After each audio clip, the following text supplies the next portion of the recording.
हाँ जी, आज वो एक और रेसिपी का जो है वो सीक्रेट मैं रिवील करने लगी हूँ। रेस्टोरेंट स्टाइल में जिस तरह से शामी टिक्की बोल सकते हैं, ये रेडी होते हैं, उसकी रेसिपी देने लगी हूँ।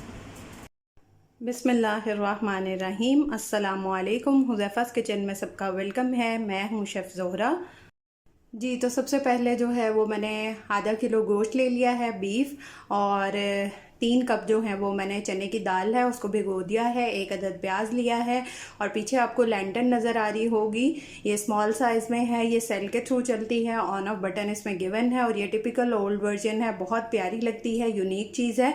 अगर आप ये बाय करना चाहते हैं तो आप मेरे पेज पे ऑर्डर कर सकते हैं, इंस्टाग्राम, फेसबुक, और वहाँ पे व्हाट्सएप नंबर भी दिया गया है, पार्टी आइटम्स लाहौर पे। चलिए अब चलते हैं रेसिपी की तरफ। मैंने 4 कप जो है वो 4 गिलास पानी लिया है, सादा पानी। अब इसमें हम अपना बीफ ऐड कर देंगे। आधा केजी जो है वो